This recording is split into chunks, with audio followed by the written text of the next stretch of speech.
कृष्णाय वासुदेवाय हरे परमात्मने प्रणतः क्लेशनाशाय गोविन्दाय नमो नमः।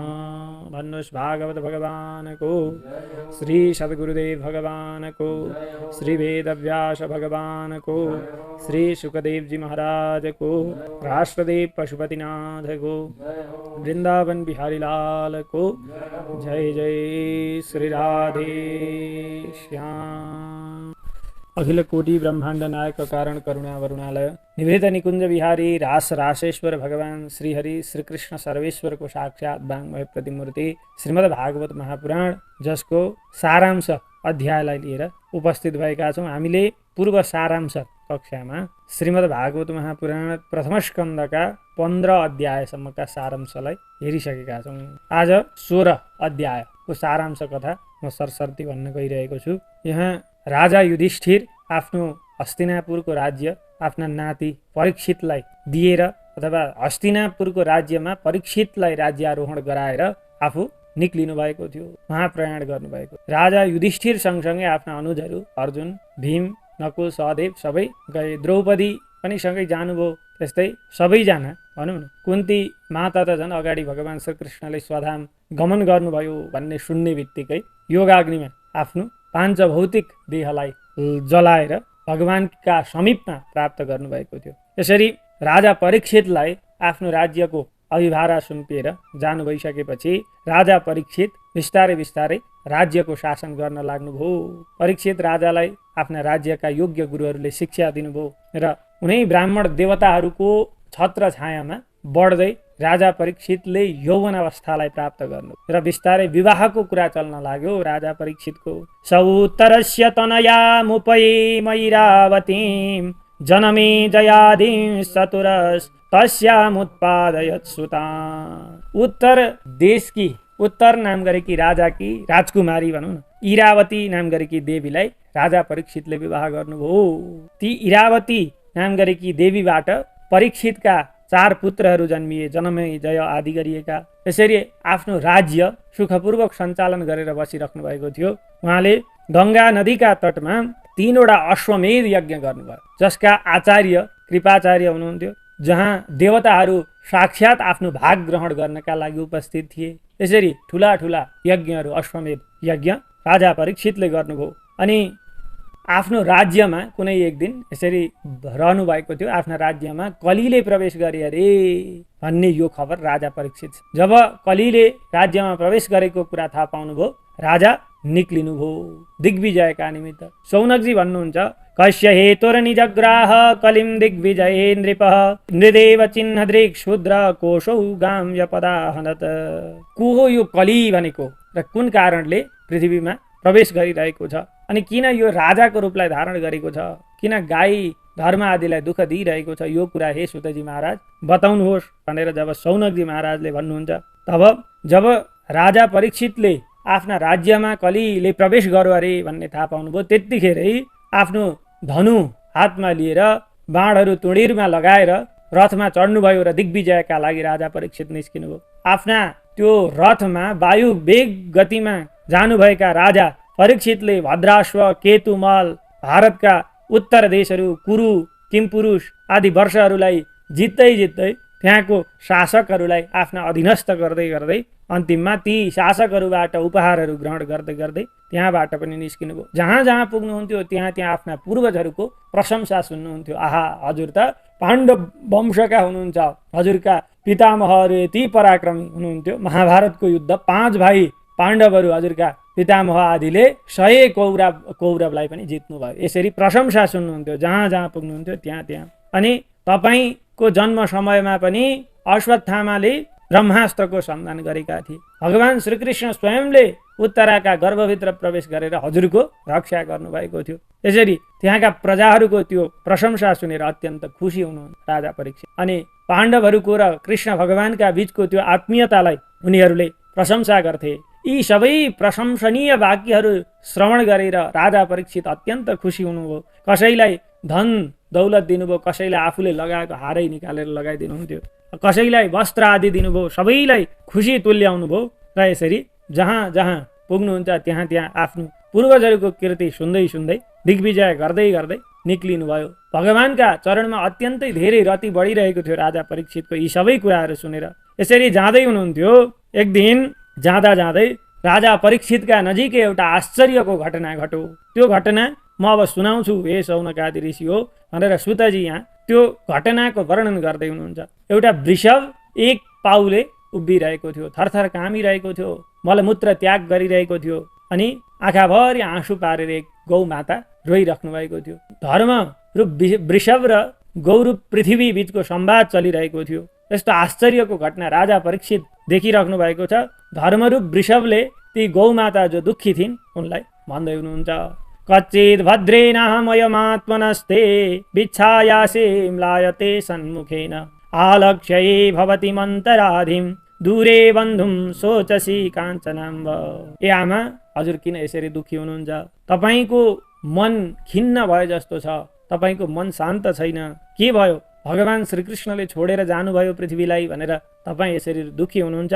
अथवा म धर्मका 3वटा पाउहरू हराए, एउटा पाउले मात्रै उभिनु परिरहेको छ भन्ने सोचेर पो तपाईँ दुःखी हुनुहुन्छ कि? के छ हजुरको दुःखको कारण? अथवा दुष्ट दुराचारी ब्राह्मण द्रोही शूद्र राजाहरूले भोग गर्ने भए भन्ने सम्झेर पो रुँदै हुनुहुन्छ कि? अथवा दुष्ट राजाहरूबाट प्रताडित भएका प्रजाहरूको त्यो दुःखलाई देखेर पो हजुर यसरी शोकमग्न हुनुहुन्छ? के छ हजुरको यो दुःखको कारण? सबै बताउनु हो। ब्राह्मणहरूको पवित्रता, शौचता, दयापरायणता यो सबै हराएको देखेर पो तपाईँ यसरी दुःखी हुनुहुन्छ कि?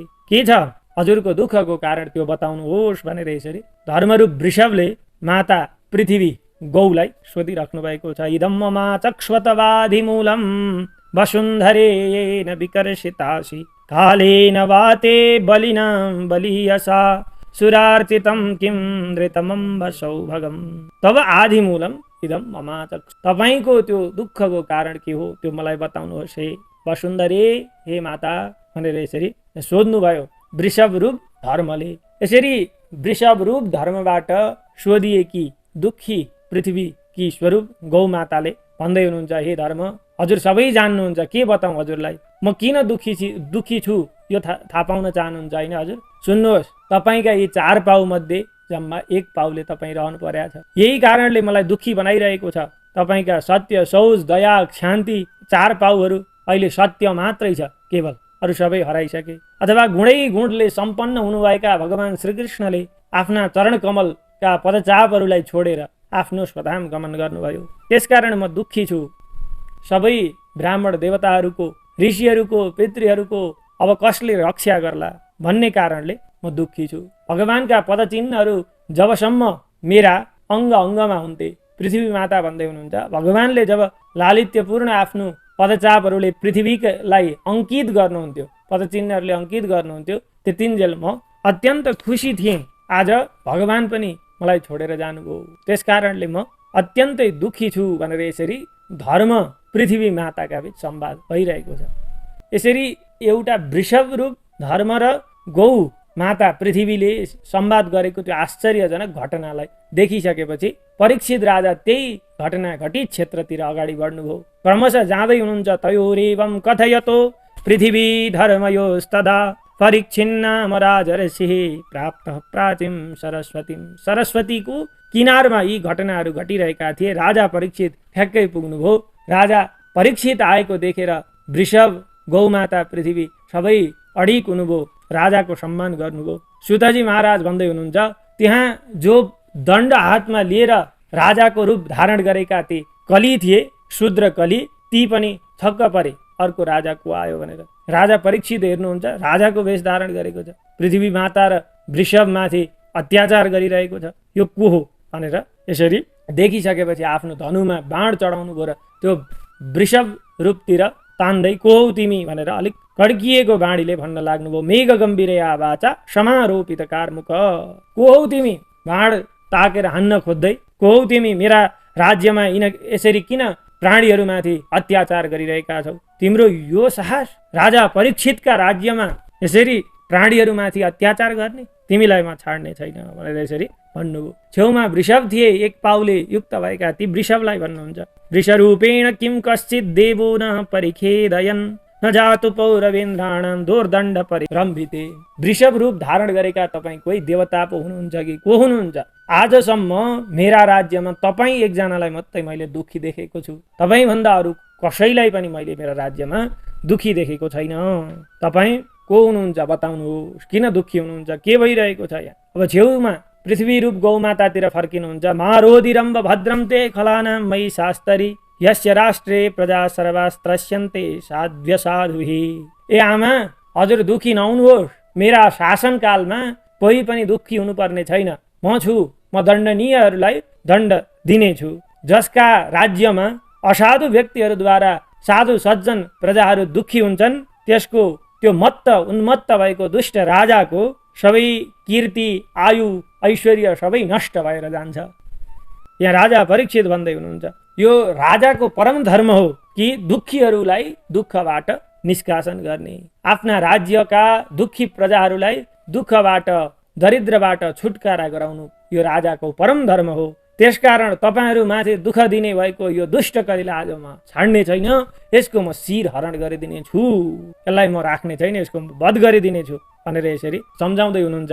आख्यायी वृषभद्रम व साधुना कृतागसम आत्मवैरूप्यकर्तानां पार्थानां कीर्तिदूषणम। यो को हो, के हो, यसले के गरिरहेको छ तपाईँहरूलाई भनेर यसरी भन्नुभयो। त्यतिखेर धर्मरूप ती वृषभले भन्नुहुन्छ, हे पाण्डव श्रेष्ठ, हे पाण्डव वंशी राजा परीक्षित, तपाईँको यो बाणी अत्यन्त राम्रो छ। तपाईँलाई के भनौँ, कसका कारणले हामीहरूले दुःख पाइरहेका छौँ भनौँ? यो अत्यन्त कठिन गम्भीर कुरा छ, कसका कारणले दुःख पाइरहेको छौँ भन्ने कुरो। कसै द्वैतवादी तार्किकहरूले भन्छन् कि आत्मा स्वयंका कारणले आफूले दुःख पाउँछ भनेर। फेरि दैवज्ञ ज्योतिषहरूले के भन्छन् भन्दाखेरि होइन, ग्रहका कारणले पो मान्छेहरूले दुःख पाउँछन् भनेर भन्छन्। अनि मीमांसक के भन्छन्, कर्म जस्तो गर्यो फल त्यस्तै पायो, कर्म अनुसार दुःखको निर्धारण हुन्छ भनेर भन्छन्। कसैले भन्छन् स्वभाव अनुसारले दुःख पाउने हो भनेर भन्छन्। भनिसकेपछि यो विषय गम्भीर छ, कसले कसलाई दुःख दिएको छ भनेर भन्ने तपाईँ आफै पत्ता लगाउनु हो। यहाँ दुःखको कारण के छ, आखिर दुःख नै छ कि छैन, त्यो कुरा आफै थाहा पाउनुहोस् भनिसकेपछि राजा परीक्षितले थाहा पाउनुभयो सामान्य वृषभ रहेनन् भन्ने कुरो र भन्न लाग्नुभयो। धर्मम ब्रवीषि धर्मज्ञ धर्मोषि वृषरूप धृक् यद धर्मकृत स्थानम सूचकस्यापि तद भवेत्। हे धर्म जान्नेवाला, धर्मका साक्षात स्वरूप हुनुभएका वृषभ, हजुर साक्षात धर्मका अवतार हुनुहुन्छ।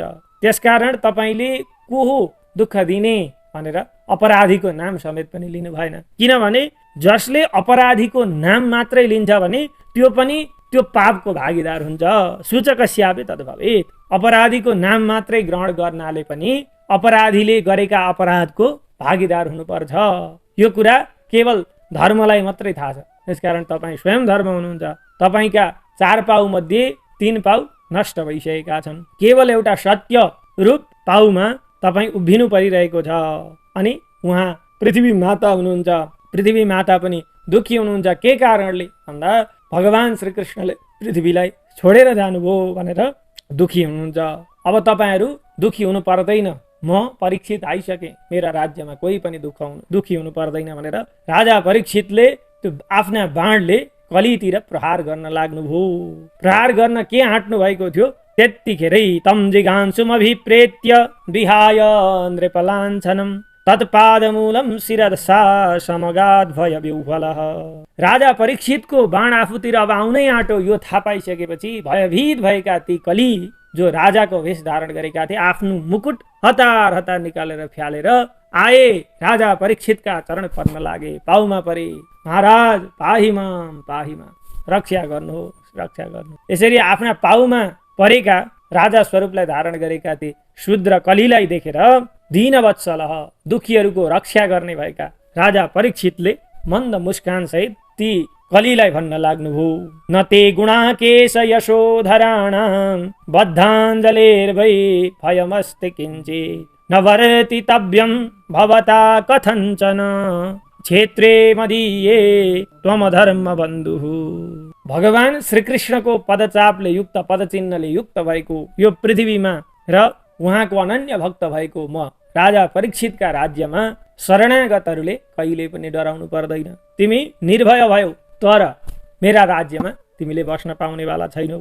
जाऊ, आफ्ना सबै लोभ छल कपट मोह आदि आफ्ना सैन्यहरूलाई लिएर तिमी यो क्षेत्रबाट, यो हस्तिनापुरबाट, यो पृथ्वीबाट निक्लिएर जाइहाल।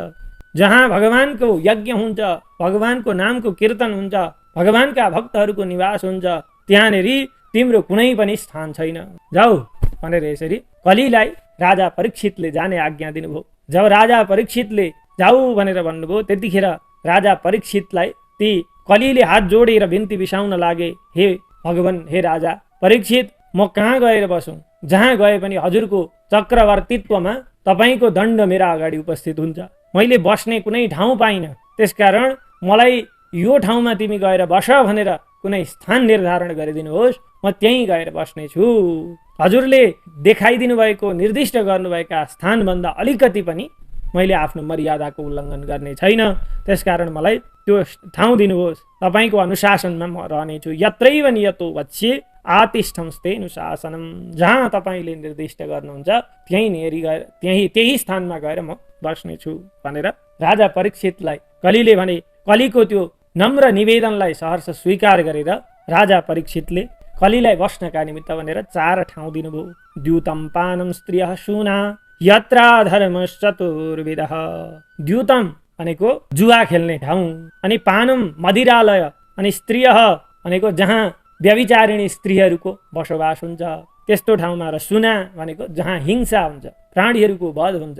यस्ता 4 ठाउँमा गएर जाऊ बस भनेर राजा परीक्षितले आज्ञा दिनुभयो। राजा परीक्षितको यो आज्ञा सुनिसकेपछि फेरि हात जोडेर कली बिन्ती गर्छ, हे प्रभु, एउटा त राम्रो स्थान दिनुहोस्। यी 4 ठाउँ त यति विवत्स ठाउँ दिनुभयो हजुरले, यहाँ त सज्जन व्यक्ति भनेको कोही हुँदैन, त्यसकारण एउटा चाहिँ अलिक राम्रो ठाउँ दिनु पर्यो मलाई भनेर फेरि हात जोड्दाखेरि अब राजा परीक्षितले त्यो हात जोडेर आफूसँग नम्र निवेदन गर्ने भएको कलीलाई भन्न लाग्नुभयो, पुनश्च याचमानाय जात रूप मदात प्रभु। हिंसाद्वारा आर्जित भएको सुवर्णमा गएर तिमी बस भनेर यसरी आज्ञा दिनु। 5 ठाउँ, जुवा खेल्ने ठाउँ, अनि मदिरालय, त्यस्तै गरेर व्यभिचारिणी स्त्रीहरू बस्ने वेश्यालय, कसाई खाना जहाँ प्राणीहरूको वध हुन्छ, र अधर्मबाट आर्जित अथवा हिंसाबाट आर्जित भएको सुवर्णमा गएर बस भनेर यसरी आज्ञा दिनुभयो। ती ठाउँमा के हुन्छ त भन्दाखेरि जुवालयमा अनृतम भनेको असत्य हुन्छ, झुटको खेती हुन्छ, अनि पानम मदिरालयमा